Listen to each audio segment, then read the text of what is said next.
পয়সা দেন। মাঝি ভাই, আমার কাছে তো কোনো পয়সা নেই। নেই? এই তাহলে অন পার করল দেব না।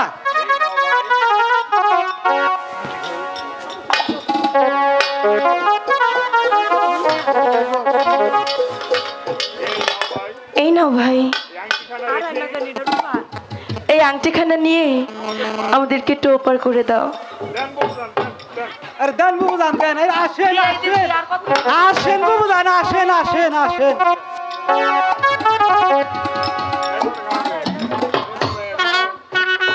ও মা রে,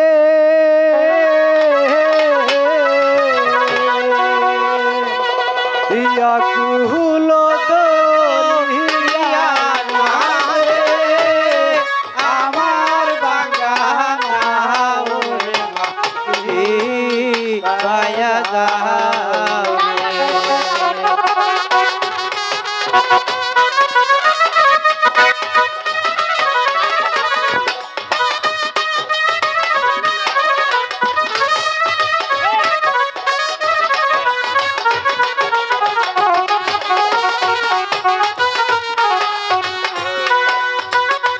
মাঝি বায়া যাও রে, কুলো দরিয়ার মাঝে, আমার বাগানা ওরে মাঝি বায়া যাও রে।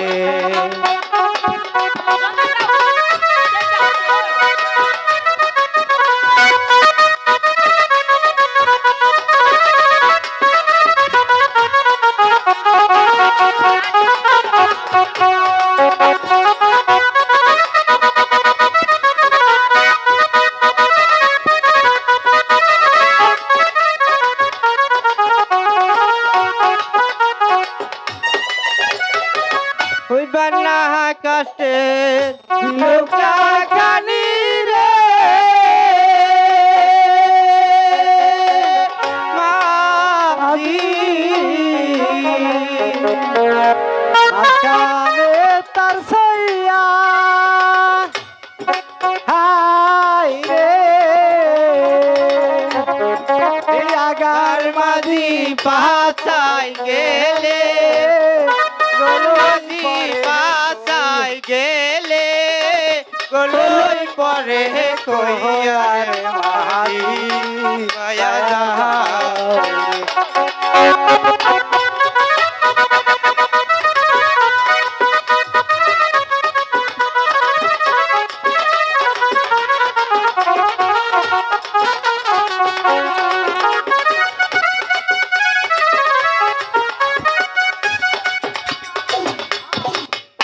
বন্ধু, এবার চলো আমরা চলে যাই।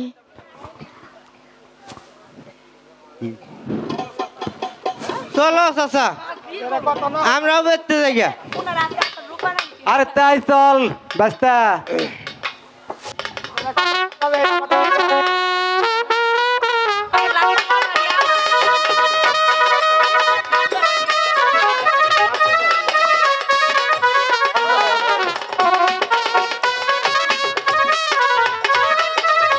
কেউ পারলো না আমার মেয়ে সন্তান দিতে। ওই শয়তানটাকে একবার পায়, তাকে আমি জ্যান্ত কবর দেব। কোথায় প্রহরী? আদেশ করুন হুজুর। কদম আলীকে দরবারে আসতে বলো। তাই আনছি হুজুর। বেঈমান কদম আলী এবারে বুঝতে পারবে আমার সাথে বেঈমানের শাস্তি কত ভয়ঙ্কর। সালাম জাহাপনা, আমাকে স্মরণ করেছে। কদম আলী, তোর লম্পট ছেলে যে অপরাধ করেছে, আজ তার প্রায়শ্চিত্ত তোকেই ভোগ করতে হবে। বল, তোর ছেলেকে কোথায় লুকিয়ে রেখেছিস? আমাকে ক্ষমা করুন হুজুর, আমি ওর কথা বিন্দু মাত্রও জানি না। এবার তোকে জানিয়ে দেব শয়তান, যে নোরা তো বাবার কন্যাকে অপহরণ করেছে, আমি তার বাপকেও রেহাই দেব না। জাহাপনা, বিশ্বাস করুন হুজুর, আমি কাজলের সন্ধান কিছুই জানি না। বলতে পারবে না বেঈমান, আমি তোর কোনো কথাই বিশ্বাস করি না।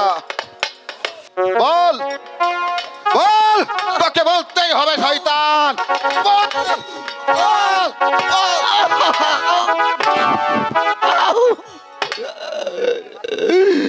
আমি কাজলের সন্ধান কিছুই জানি না হুজুর, আমাকে আপনি ক্ষমা করুন হুজুর। বাবা! বলতে তোকে হবে শয়তান, আমি শেষ করে দিব। বল। আমি কিছুই বলতে পারবো না হুজুর,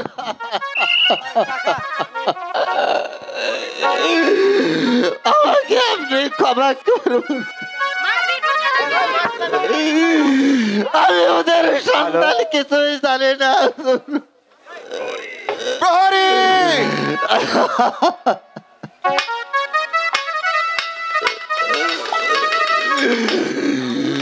যাবো না, আসতে পারি, যাবো না। এসো, বলো তোমাদের কি অভিযোগ? মানে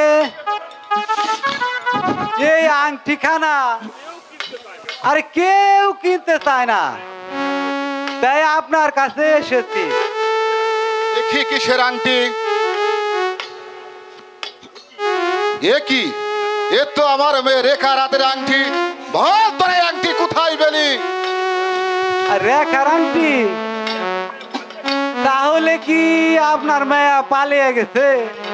খেয়ালি রেখে আসল কথা বল, এই আংটি তোরা কোথায় পেয়েছিস? আশা মানে আমাদের একটা মেয়া এই আংটিখানা দিয়ে বললো আমার উপরে পার করে দাও। নিশ্চয় তোরা জানিস ওরা কোথায় আছে। না হুজুর, এ আমরা কইতে পারুম না। বলতে পারবে না? কেমন করে বলা হতে